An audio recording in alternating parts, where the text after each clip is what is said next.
Oh man, I was just sitting here talking to our guests before I got on here about the gray, rainy Western Washington weather. And as I was saying that, the clouds parted and the sun shone through the window right into my eyes. So I guess it's all good. So you're listening to That's so you Tom. won't complain. Yeah, you're listening to Tom and Ramon and the Hundredth Monkey Radio. We are recording this on April 8th, 2013, and I'm excited about our guest tonight, Ramon. This is going to be a good show. Yeah, I'm really excited about So, that. so what's been going on over in Japan? Anything interesting? I know you're only a hop, skip, and a jump from the big political crap going on over there in Korea. Well, there's a lot of fear mongering here, especially with he's gonna try another test. I think this week or next week, I can't remember. But the funny thing is, who I hear the most about that, it's not on. I don't have a TV here, so I don't. But most people are just scared. But where I get most of the news about it is from coast to coast. Funny enough. Yeah, I probably that's probably the lion's share of the stuff I've heard about the crap going on there in Korea Yeah, but I I have. have checked a couple other sources on that. I guess China's not really happy with all the rhetoric going on, and they're kind of flexing their muscles a little bit towards North Korea too, saying, "You're on our doorstep, guys. You better watch what you're doing." Yeah, I spoke to my dad, and he says that in the states on the regular news, they're not really talking about that much at all. Um, like I guess the major media in America is not paying attention to it at all. Wow. But here, there's a lot of like fear mongering going on with that. Well, that's probably more so because you guys are right next door. Yeah, yeah, and I don't know if he's made any direct threats towards here, but I know he's not happy with the Japanese either. Oh well, you know I the it's just drama on another level. You know, yeah, people I have it guess that's what. at their work, at their home, at their schools, at every place. Drama's all over the place. It's just amplified to another level when it comes to governments. Yeah, that's what I was gonna say. He sounds like the person who just doesn't get along with anybody. It's like maybe it's time to look at yourself. Yeah, it's my ball and you can't play. Uh, Well, I have some news here on a different stage, and there's a news that I found that's called Feminine Stage Topless Jihad. Now, before you go, what? I was going what?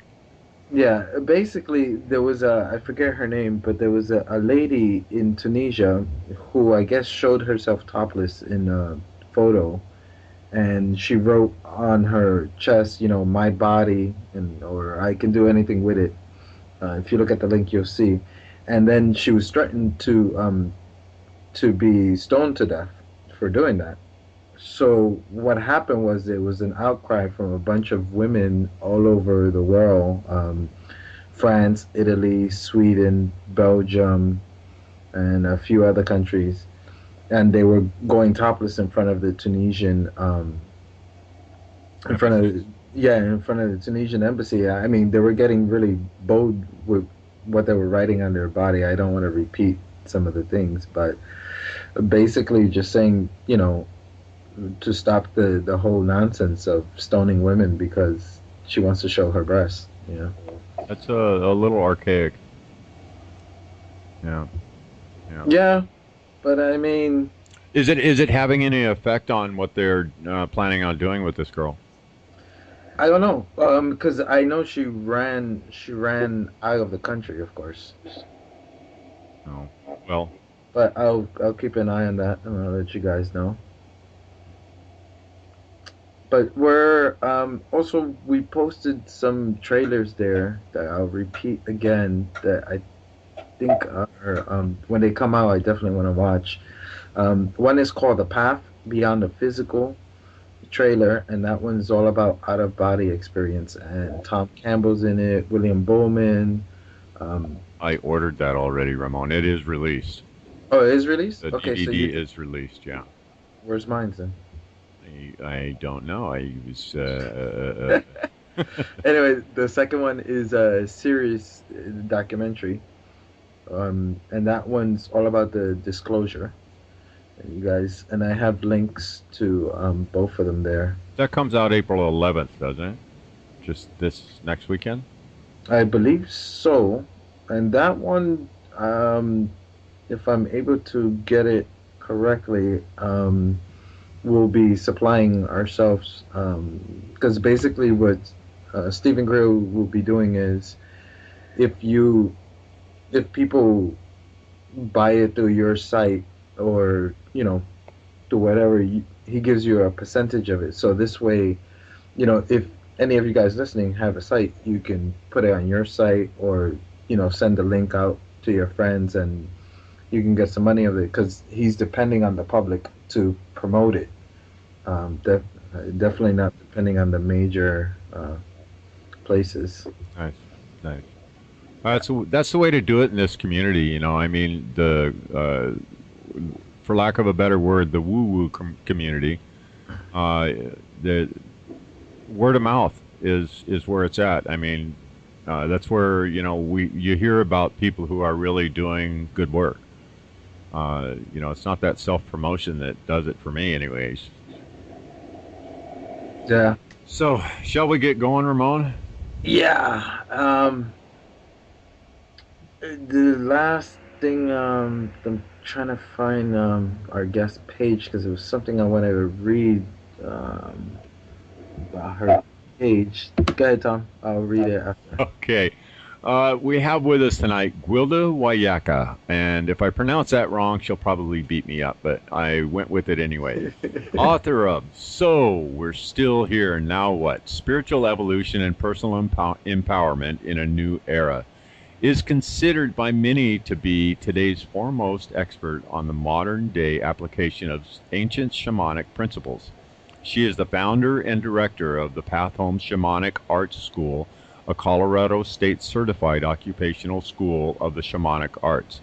Gwilda is also a preceptor for the University of Colorado School of Medicine, where she provides instruction to medical doctors on the modern interface between shamanism and allopathic medicine for the University School of Medicine's Complementary and Alternative Medicine course. Born in the United States, Gwilda grew up overseas, becoming familiar with many cultures. She attended grade school in Saudi Arabia and obtained most of her higher education in Switzerland. She holds a BS in psychology and religious studies and later became a certified massage therapist in the United States at the Boulder College of Massage Therapy. Her background of living in different societies around the world, coupled with her curiosity and fascination with the workings of life, prompted her immersion into shamanism. She has studied shamanism for almost 40 years and has been a practitioner for 30 years and a teacher of the shamanic arts since 1996. Gwilda has studied with American Indian healers from the Seneca, Lakota, Navajo, Arapaho, and Choctaw traditions and also received training in Tibetan, Core, and Celtic shamanism. Early in her private practice, she began interfacing with psychotherapists, psychiatrists, chiropractors, and medical doctors, for whom she still receives many of her referrals. Her medical intuitive skills have been corroborated by MRIs and CT scans, validating consistent accuracy. Her website is www.gwildawiyaka.com. It's GWILDAWIYAKA.com. Welcome to the 100th Monkey Radio, Gwilda. Thank you, Brad. Sorry, my sound effect machine is not working. So before we go into I wanted to read this little part because it really spoke to me, and it's not the whole writings, and if you go to her website, it's the part it says latest writings, My gift to you. You are not alone. We are all in this together. As our planet moves into ever increasing light during these times of intense transformation, there are there are currents that affect us all. These writings are intended to share the latest information of these ever changing currents in order to support our evolution as individuals and as people. And then, if you scroll down, you click on latest writings, you can see a lot of amazing writings that um, Gwilda put up. So, Gwilda, let's talk about you. Okay, what would you like to know? Well, let's start off. What what was life like growing up in different countries compared to coming back home, and what was the culture shock? Yeah, that was an interesting upbringing. I found that every time I moved, I was, in a different reality. Really, everybody had different belief systems, different ideas about what was right and what was wrong, different roles for genders, as you guys were just talking about earlier, and because I started out traveling so young, I simply learned to adapt wherever I was, which made me really, really adaptable. So really, in the long run, while there was a certain amount of culture shock here and there, it was a real boon to me because I can adjust to just about anything at this point. So, when you were overseas, because I live overseas now, and I'm always, I when I think I'm over my culture shock, another one hits me. But as far as growing up in, how long were you in Saudi Arabia? Well, I was sent over there when I was 7, and then I was sent away to boarding school when I was 14. So is there anything you remember as far as like the way maybe you were treated compared to men or something like that? Oh yeah, that was one of the most interesting things. I've got many anecdotes from it, but one of my favorite is that we used to walk in the American encampment. We'd walk to the grocery store, but then we'd take a taxi back with all the groceries. And usually it was the same taxi driver that would come and pick me up when I went shopping for my mother. And I was 12, going on 13, when finally one day he says to me, "Ma'am Saab, if you don't mind my asking, how old are you?" And I told him, I said, "Well, I'm about to be 13." He said, "Well, has your father arranged your marriage yet?" And I said, "No. Uh, I don't think he's planning on that." And he says, "Oh, ma'am Saab." He says, "You better have him hurry because soon you'll be too old." Ooh. At 13. At 13, he was very sincere and very concerned for me. And after that, there was a lot of offers that came in for me, and my stepfather liked his money, so I had to be on my best behavior. Huh. Because Huh. they purchased at the time. I don't know what they do now, but at the time they purchased their brides, and a young man would take his life savings before he could purchase a bride. Yeah. That dowry, So right? Hmm. so what do they offer? Four camels and 50 goats? Well, it really depended on who was offering. There was one prince that had interest in me, and it was quite the sum, I guess. Hmm. Interesting. Interesting. Not many women can say that. So how old were you when you had your first paranormal experience? I don't ever remember not having them. Oh, really? Yeah, yeah. So I was always very, very sensitive and kind of walking in both worlds. But I was, probably 7 or 8 before I really realized that everybody didn't hear the things that I did or see the things that I did. And I learned to keep them under wraps for the most part. Hmm. Yeah, You, our culture has a tendency to squash that sort of thing, doesn't it? Well, again, it's the dance with realities. People feel safe if they can control reality. And if someone sees beyond the reality that they believe in, it's a real threat to them. Hmm. yeah, I find it. I hear so many guests say the same thing. For you, was it a teacher or your parents that when you noticed, like, okay, I can't talk about that? Probably more my schoolmates. I didn't really talk much with my parents. I was handed around a lot as a child. And I really think that my environment was very volatile and dangerous most of my growing up years. And I think that that's really what had me refining my intuition to a fine edge. Is I needed to know what was going on in the emotional realms of the people around me in order to stay safe. And so I learned early on to really listen to my senses so I knew when to dodge. So I think I was born with a certain natural ability there, but then I refined it in order to be safe. So I didn't talk to people about it so much as maneuvered around it. So what gave you the bent towards shamanism?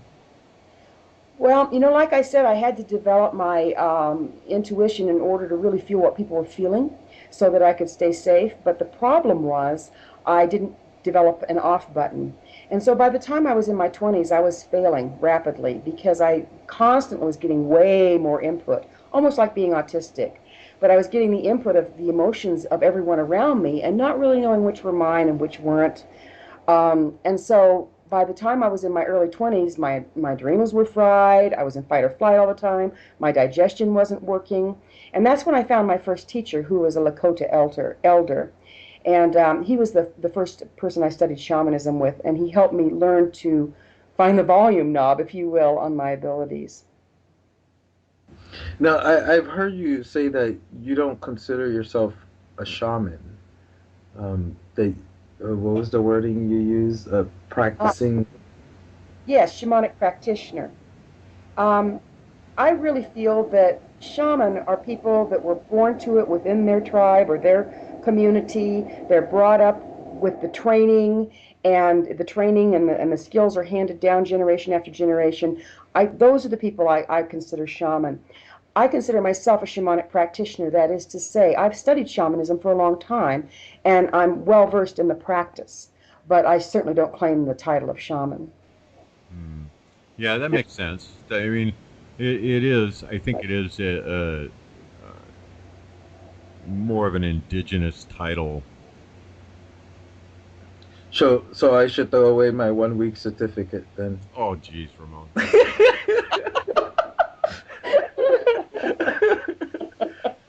Please do.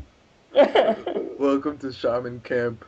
I think, well, I think I heard you give a definition of shamanism in a little video presentation you did at that Star Conference last year on the 12th of December. Yes, that's right. And I absolutely loved your definition. Would you share that with our listeners? Oh, I'd be glad to. Now, this is my definition. It's not the general definition. Most definitions of shamanism are anthropological in nature. But after the years of studying it, this is the definition I've come up with, and this is what I used for my school. And that is, shamanism is an organized set of rituals designed to help the practitioner focus their natural ability to manage matter at the quantum level.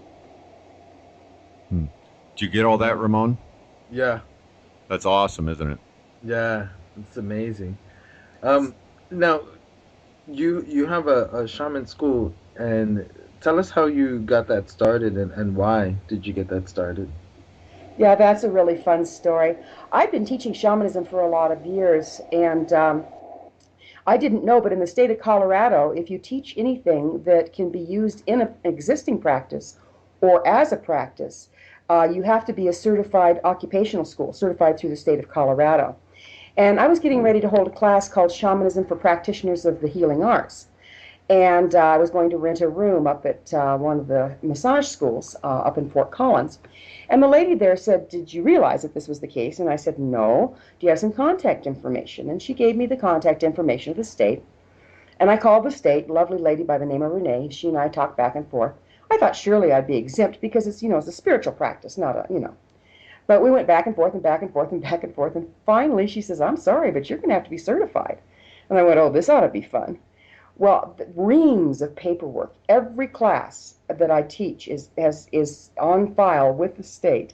And I personally had to be scrutinized and certified as a shamanic instructor by showing proof of all of my studies and all of my training. It was quite the process. And to my knowledge, I'm still the only one in the country.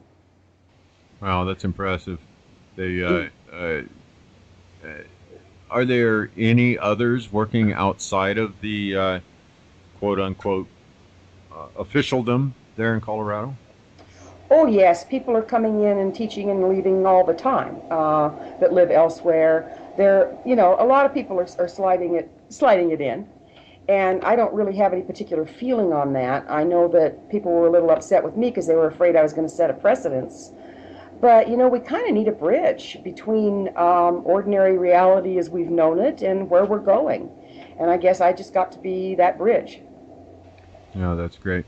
So, in your definition, you talk about ritual, a set of rituals, and I find rituals absolutely fascinating because you can, from the way I see it, you can take anything you do and make it a ritual that will access the divine or the spiritual essence or the spiritual forces, however you want to term that, if that intent is there through that ritual, whether it's a ritual of washing your hands or whatever. Is that how you see ritual also? Yes, I see ritual as a way of building subroutines. Now, I use again that term differently than it's normally used. Subroutine is used in computers, but for me, a subroutine is an organized set of actions when repeated ritualistically, they perform a unified action. So by building ritual on top of ritual on top of ritual, that's when you develop mastery. So everything I do very consciously. I try to find the best way to do it, and I do it the same way every time, which then frees me up to take the next step in my practice. And this is the way I teach through circular learning. So say, for instance, if you're learning something and you come to a point of failure, what we normally do is back up just to where we failed and try to get it right. But in circular learning, just like within ritual, you go right back down to the base, the first part of the whole action, and build from there.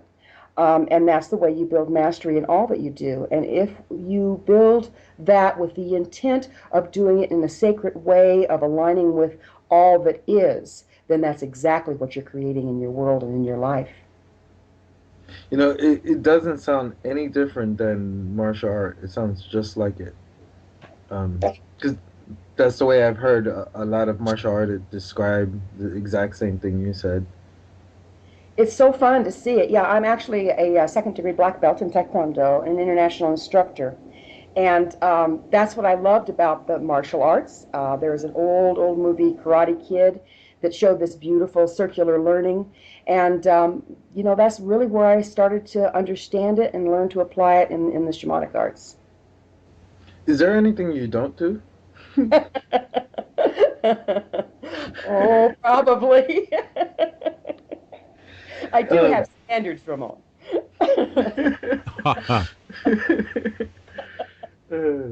um, there was a video I watched about you, and I was amazed with your. You have a hawk, I believe. Yes, Uh, Takaya. She's my daughter's hawk. My daughter's a master falconer. oh wow! So, please tell us the story of you and the hawk with because I know the hawk was sick for a while, and Oh, I'll be glad to share that with you.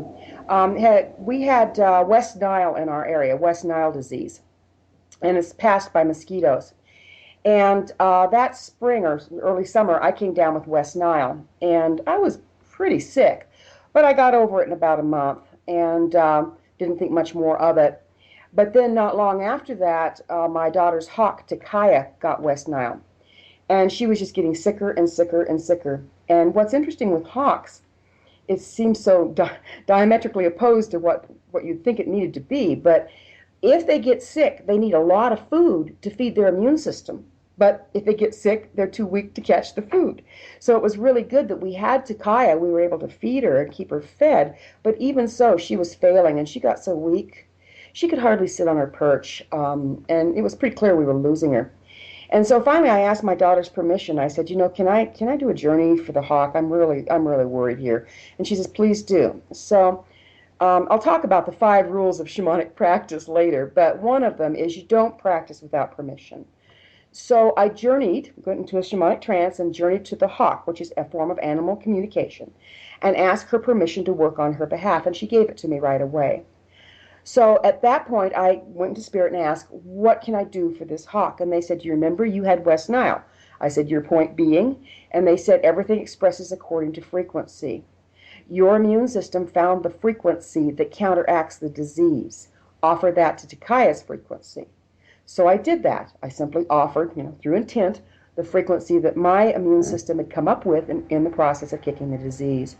Within 2 days, she was eating again and standing strong on her perch. We didn't know if she was ever going to be able to fly again, but she continued to heal and continued to heal and continued to heal, and I'm happy to say to this day she can fly and hunt.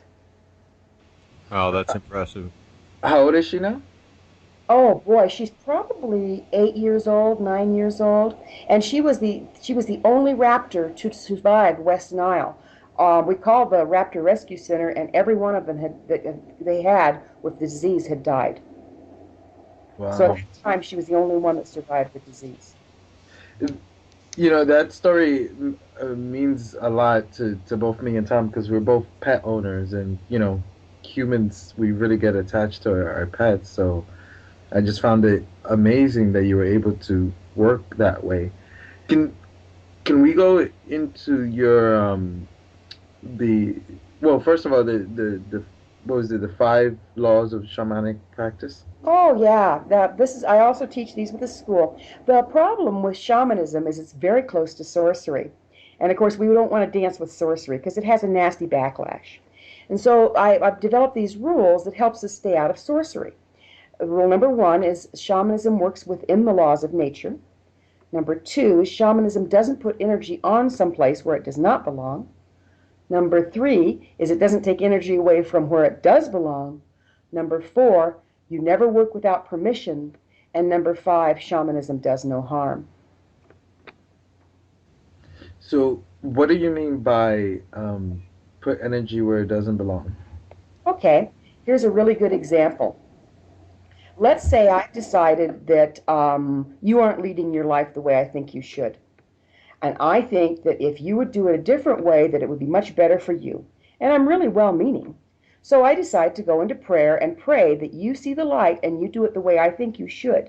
That's putting my intention on you, and it's also working without permission. I'm laughing because it reminds me of certain people in my family. Is I'll pray for you. It's like, no, thank you. Yeah, please don't. Please don't. Yeah. Did you ever come across maybe family members or friends who are of Christian belief, and I'll pray for you to leave that alone or something? Oh, yeah. I could always feel when it was happening, too. They'd get a prayer group together trying to help the heathen, right? And I could just feel the hair on the back of my neck rising. Yeah. I've been called the devil by my own family, so. Oh, you too? That's probably why we get along, Tom. Yeah, and that all just had to do with tarot, actually, and there's some passages in the Bible that talk about sorcery and divination, and interesting place that we live in. I just love the way they lump it all together. It's speaking of, where does the word shamanism come from? Well, there's various stories on it, but as I understand it, it was really an anthropological term. And they really didn't understand what they were seeing. My Tibetan teacher, I've got to tell you a little story here. My Tibetan teacher was teaching me how to remove energy that doesn't belong on a person. We call that extraction. And he said, okay, now first you have to swallow this bowl of worms. And he hands me this bowl of worms. They're all squirming around. And I said, I don't think so. And I said, why do I need to swallow a bowl of worms? He says, so after you do the sucking extraction, you can vomit them back up and show the client that, show your patient that you've actually pulled something out. And I said, well, I have actually pulled something out. He says, yes, but they don't know that. They need proof. And I decided right then and there's going to have to be a better way of proving it than vomiting up worms, okay? but that's from that's the indigenous stuff, right? That was Tibetan. You said the Tibet. Exactly, that was Tibetan. And so what happens is the anthropologists watch this, and there's a lot of sleight of hand that's actually designed in the practice to help the indigenous people see, okay, something's happened, I'm good, I'm healed, right? So it helps them with their emotional and mental processing. And so the whole point behind this was to give the person something to hang on to so they could integrate the spiritual shift or the frequency shift into the other three levels of their being: physical, mental, and emotional. In our culture, it's so much easier to just sit down and say, hey, I'm making an energetic shift at the quantum level. Now you have to process it through the emotional realm by feeling what comes up emotionally. You might have to reframe the way you think in order to process it mentally, and you're probably going to need to take a little better care of your body so they can raise its frequency as well. That's better than worms to our people. Yeah, So well, that's a pretty small group of people that would understand what you just said there. I pretty much have to hand lead people into it because we don't have a provision for this here. Yeah, so the worms was more like a placebo effect kind of thing. Well, it isn't exactly placebo. But for the indigenous people, they weren't real top heavy. They weren't, they led with their hearts. They didn't necessarily lead with their mind. And if their beloved shaman sucked something out and vomited up worms, that was good enough for them. They didn't need a long explanation, nor did they want one. But our people are very top heavy and very mental, and you need to make sense to it intellectually. And that's where I've become this bridge, is I can make sense to the doctors of what's actually going on. I can make sense to my clients of what's going on. And some of my best students are physicists and stuff, because this stuff actually works with the way physics works, with the way life works. So you're working with the doctors, the student doctors there at the University of Colorado. Are you finding, or have you noticed here in the last, so say, 10 years, an increase in interest in the allopathic methods and shamanistic methods and energy healing and stuff through the Western medicine people? It has been amazing. I've been working with doctors I was just talking to a doctor that I was saying, how long ago did we start working together? And it was over 20 years when I worked out of his office. So I've been working with doctors for a long time. But in the last, like you say, 10 years max, I have seen such a shift in the interest of allopathic medicine and how it blends with other modalities. And the fact that these doctors come every month and are very, very interested in learning how this interfaces. This wouldn't have happened 15 years ago. Yeah, yeah, and I think we're going to end up filling the rest of this first hour up with this one topic here. Uh, what do you feel the reason behind this increased interest in all the shamanic arts and practices is in these times? Yeah, I'm going to have to back up a little bit on this one to give you some background. Every age, and this will circle back around, every age carries a different frequency. And the different frequencies are based on our relativity. In other words, where we are relative to the rest of the universe and the galaxies and this and that and the next thing. In a very small way, it's tracked by the horoscope, say, for instance. What sign are we in? And that means what influences are we under. But that was based on the same thing as even the Mayan calendar or any other number of art forms that tracked this sort of thing. There are ages when we are exposed to much more expansive frequencies or much wider bandwidth of frequencies, and ages where we're exposed to much narrower bandwidths. In the age of Leo, about 12,000 years ago, when the pyramids were being built, we were in a time when we were exposed to much wider bandwidth of energy or light. Light is knowledge, light is information, okay? Then we moved into the long dark, which was in more towards the middle of the age of Taurus, and we became more polarized and less expansive, had less frequency to draw on, and that's when things got pretty dogmatic. Now we're moving back around into the age of Aquarius, which is another age of the same level of light in its own way or own form as what we were in the age of Leo. The myths and legends of the garden, when man was one with God, are from the age of Leo. We're coming back into a time where we have access to a much greater level of light and frequency, and everybody is responding accordingly. So people are becoming enlightened and have more room to accept more levels of unity.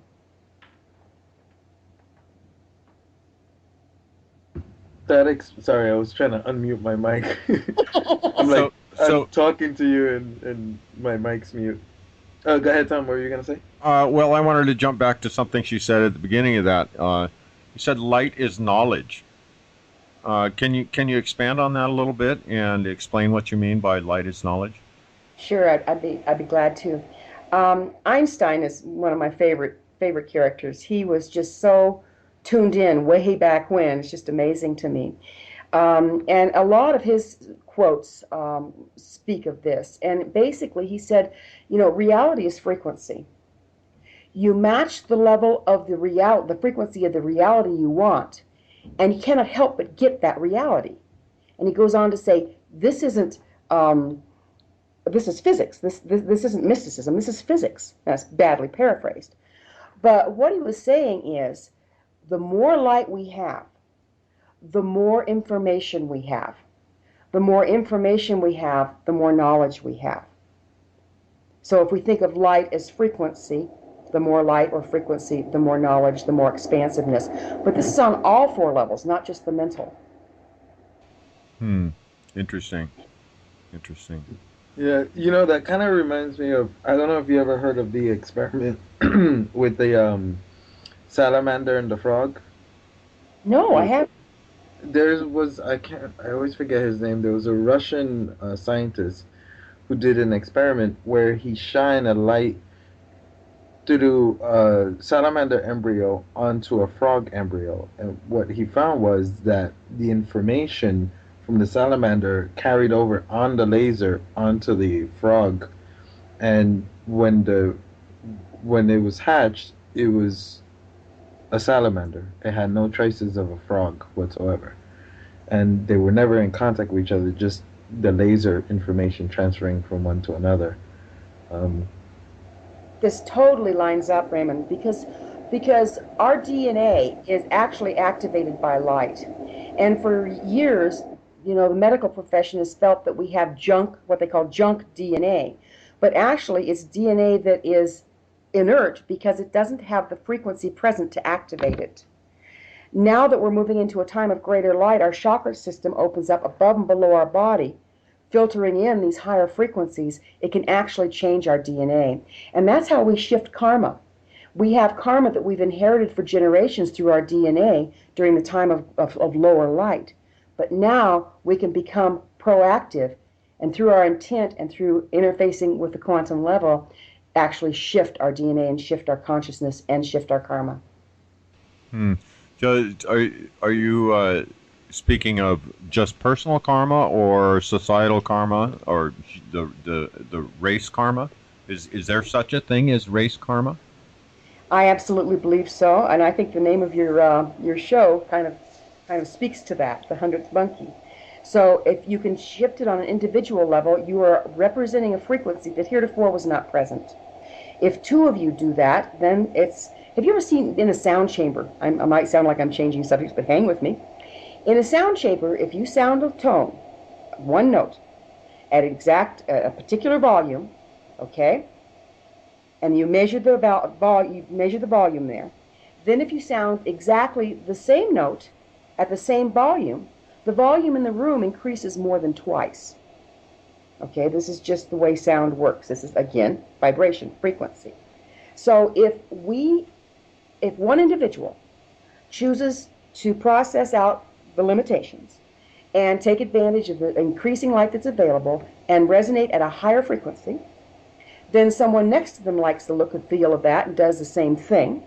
And then pretty soon, now you're looking at cultural, pretty soon you could be looking at a global shift. And I really feel that that's what's taking place as we speak.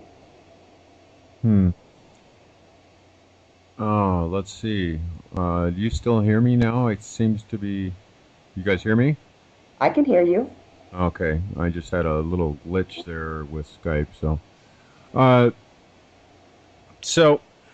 I guess this kind of leads into your book. The whole 2012 thing, is that, uh, I mean, it just absolutely amazes me that this stuff, this time in history, was talked about thousands and thousands of years ago and pointed to by cultures all across the planet.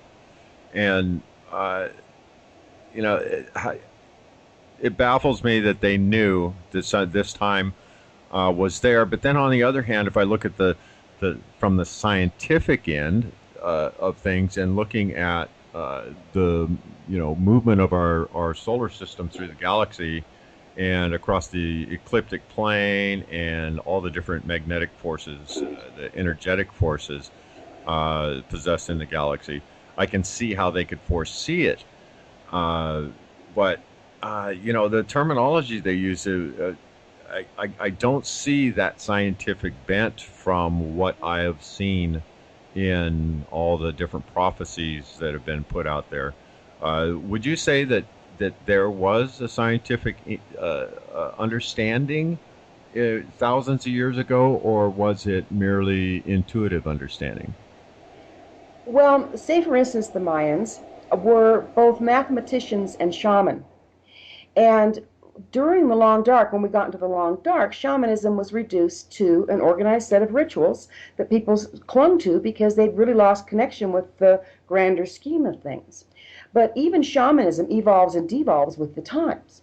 So I believe that in the time of the Mayan calendar was being written, the time when the pyramids were being built, all of those magnificent sciences that we cannot really truly explain how they managed to build those pyramids or anything. I mean, we have these ideas, but I'm sorry, you can't get a razor's blade between those blocks at this day and age. Right. I don't see a bunch of people hauling them up, through slave labor.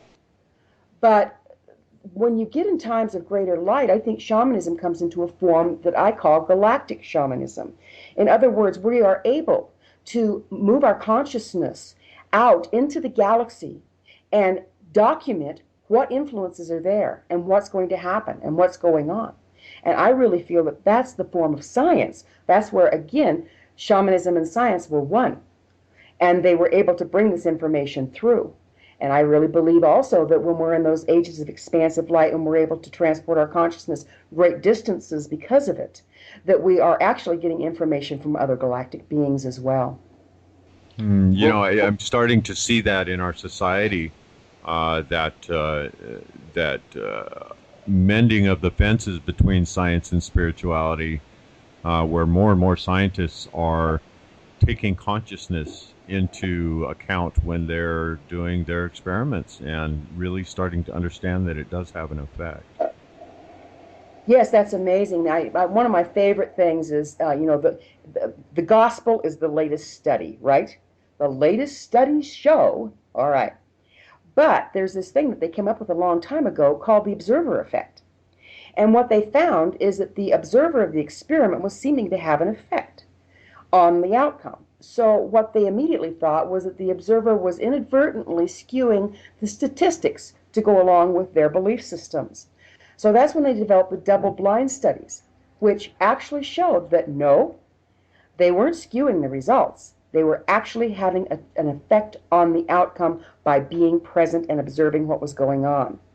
Now, by my way of thinking, that makes perfect sense to me because I understand our expectations, our belief systems, interfaces with the quantum level and creates our reality.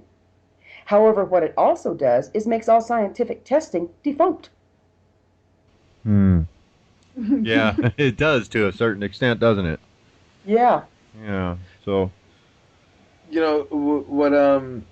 What I find amazing is how the between, like, for example, when you have spirituality, for lack of a better term, without I I find without any science, you get this like a ignorant kind of superstition that you would find in the old days, as far as like Western culture.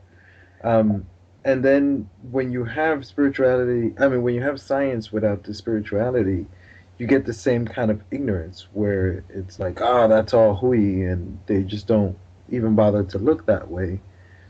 Um, and basically, I find the importance of one another needing each other. It's kind of like what Einstein had said one time, where when you get like technologically more advanced than you do spiritually. What was it he said? I can't remember for verbatim what he Uh, said, but the one about magic. when Any sufficiently advanced culture. no, not that one. It's when you get more technologically advanced than spiritually, you kind of destroy yourselves. Hmm. Yeah, I'm not sure. I'm not sure on that quote. But There's a, go ahead, Golda. okay. There's other prophecies that really align with that, and this is the one they said: when the eagle of the north and the condor of the south fly together, there'll be unity, or there'll be peace. And there's many ways of looking at that, and sometimes they predicted, oh, it's this, this continent versus that continent. But really, what I've seen the interpretation of that is really solid is when the mind and the heart fly together in unity, then you have this amazing binocular vision. But one or the other alone leads to total madness and atrocities. Agreed. Yeah, I definitely agreed with that. So, uh, to your book here. So, you titled it "So We're Still Here Now What." When I read that title, I just like I absolutely love that title. By the way, uh, Okay. you know the way December 21st thing as it was nearing, I felt the energy start building. There was a tension that continued was that gradually built, and the last couple of days, the 19th and 20th, it was so palatable you could cut it with a knife. Uh, and it was chaos. It was the energy was just so chaotic, and I went to bed on the 21st, the night of the 21st, or the night of the 20th. Excuse me. I went to the bed on that night. When I woke up the next morning, it was like I woke up into the clearest, smoothest, glassiest lake water. It was just so smooth and calm. I've never experienced it to this day in my whole 50 years of being on this planet. I've never once experienced the energy as calm as it was on the morning of the 21st, or the morning of the 22nd, excuse me. Uh, or no, it was the 21st. The morning of the 21st, I could not believe how calm that energy was. Uh, I'm curious on how you experienced those that period, that the build up and then afterwards, energetically. Oh, great. I'd love to share that with you. First, I'd like to say that each of us experiences it according to our gifts or limitations. And so some people would have felt the chaos just get worse. Some people felt it alleviate. So there's a lot of different experiences of it. And here's why. When we were coming to that time and everybody thought, oh, it's the end of the world, actually, it was the end of the fourth world and the matrix that held the energetics of the fourth world together. And the fourth world was based on greed and polarization and exploitation and basically parasitic existence. Nothing wrong with it. That was just the matrix that was held together by the frequencies of where we were in the universe at the time. As we moved through that shift, suddenly that started to disintegrate. And as we were getting closer and closer and closer to the shift, that being the dominant frequency was starting to shake loose and disintegrate. And when we made the crossover, then that's when the energy of the fifth world started to really become more predominant. And the energy of the fifth world supports unity, synergy, oneness.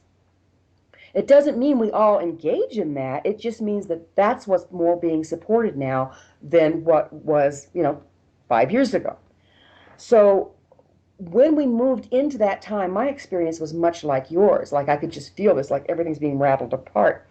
And what I like to akin it to is I saw this experiment when I was in college. I won't tell you how long ago that was, but it's been done various ways. And what they did is they took a plate and they covered it with sand. And in a sound room, they blasted it with a tone, one pure tone. The sand just started scrambling around and went into total chaos for a while. But then it formed this amazing repeating pattern, a kaleidoscope of this repeating pattern. And that pattern held as long as that tone was held.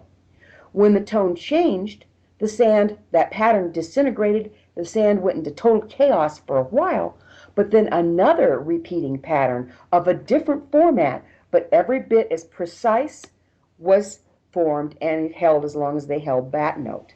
And that really describes well of what we're going through in these times. I love that metaphor for the changing of the energy, the conscious energy that we're experiencing. I've never. I'm very familiar with that phenomena, and oh geez, what do they call it? Ramon, help me here. Do you remember what they call that? Uh, Starts with a C. Oh, I hate it when I have a brain fart. Anyway, cymatics. Yeah, that's. See, I got it. The fart wasn't that smelly. So, yeah, I love that metaphor for what we're going through, and I just the shadow boxing that's going on, that went on before the 21st, on all the drama that was trying to be created. The aliens are going to come down and pick us up, and the Earth's going to turn into a flaming ball, and 99% of, or well, I won't say 99%, but a big chunk of all the rhetoric that was going on before the 21st was all towards the negative. Yes, it really was. And now it's like, oh, okay, well, the world didn't end, so the Mayan calendar didn't mean anything, and let's look for the next greatest, thing to project our angst onto. But the bottom line is something did happen. Something big happened. Something big is continuing to happen, and we have to be able to align with a new frequency and shed what no longer fits with it in order to take advantage of it. It's not imposed. So that people think, well, there wasn't this great evolution and therefore nothing happened. But each person has to take responsibility for their place in that process. So we can go, put our heads in the sand, if you will, and go on looking for the next latest, greatest, trauma drama to project our feelings of angst onto, or we can process out what no longer serves in the fifth world energy. Right. So, have you come up with some fundamental basics that are pretty universal for everybody on Gwilda's advice on how to deal with this transition? Yes, I have, and actually there are quite a few of them in the book. Again, it all goes back to frequency. And I like to use this analogy of when we first designed the airplane, they had bi-wings, and they had cables hanging all over and rivets hanging out and big old honking landing gear hanging there. And those airplanes are still used for crop dusting because they're great for low, slow flight. But when we decided, we got this harebrained idea, we're going to break the sound barrier, which everybody thought was going to be the end of the world back then, by the way. We strapped bigger engines on the old model, and you could only get it to go so fast before all of that wind resistance started shaking the craft apart. And so we had to recess the rivets, we had to reduce it down to 2 wings and get it. This is where aerodynamics came from, actually, which then affected the automobile industry and everything else.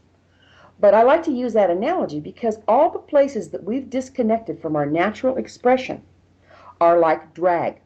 And as this higher frequency comes, as we're moving into these higher frequency times, we're literally shaking apart by our own dysfunction. And that's on the physical, mental, emotional, and spiritual level. So every place that we can correct a frequency compromise is a place that we can get more aerodynamic. And that's what's so fun about it, is if there's something that somebody's really attached to, that's not necessarily what they have to address. So say, for instance, if I like wine, well, I'll drink organic wine, okay? But, so you can make all these small choices that make a big difference in the long run. So on the physical level, we've been intentionally compromised to keep us in the dark, treat us like mushrooms. And that's by the pollution in the air, the pollution in the water, the chemicals in the food, the dyes in the food, the preservatives, the hormones. I could go on and on and on. We all know about it. But what it's done is severely restrict our physical frequency, because these things aren't according to nature. They aren't designed to be used and absorbed by the body. They become garbage in the body, and our bodies have become very toxic and low frequency because of it. So there's lots of things we can do just right there to start shifting on the physical level.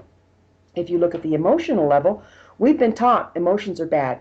It's not okay to be angry when somebody stomped on your boundaries. It's not okay to cry if you're hurt. And so basically what we do is we've had to implode all of these emotions. And if they can't move, they become, again, a toxic dump that compromises frequency. Mental, we've been fed, we're programmed on a daily basis in front of a TV set of what reality is and jerked around by whatever the programming is to emote over. And so we don't really create our own reality. We buy the one that's being spoon-fed to us, which compromises our frequency and our creativity. So there's places we can work with all of those things. And I've got a whole chapter in the book that represents, that talks about that. And then I have a workbook coming out for people that really want to get more into it. But everything we do on each of those levels is a personal choice. It's not like you have to stick to this very strict regime and become a monk in order to evolve. It couldn't be further from the truth. It's, well, from my observations are integrity and intention are the two primary and fundamental prerequisites for being successful at making this transformation, with and coming out smelling like roses, so to say. Boy, that no truer words were ever spoken. Yeah.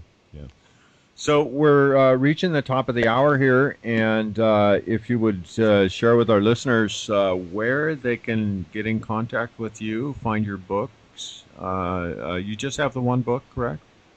Well, no, actually, I've written quite a few workbooks for the school, and I have CDs and musical CDs. I'm also a singer-songwriter.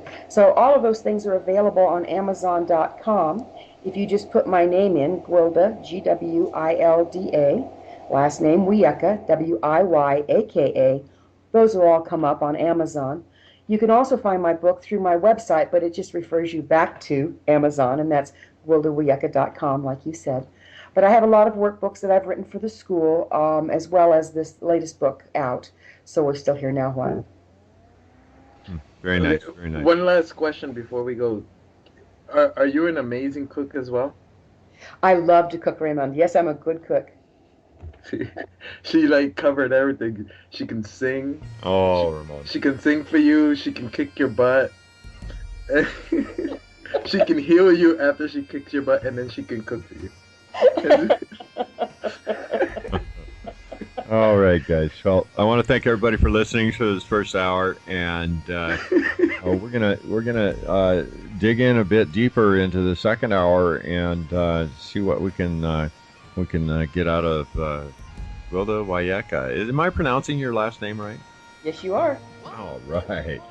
All right. Well, guys, if you're not a member yet, I would urge you to, this would be a great time for you to hit that button and become a member of the 100th Monkey Radio and have access to all that second hour content.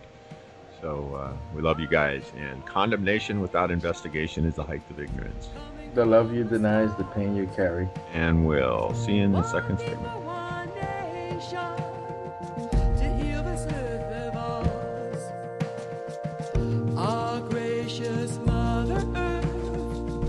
Father in the sky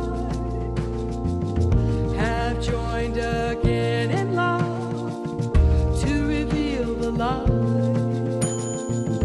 When all the secrets told, there's no enemy. There's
stay.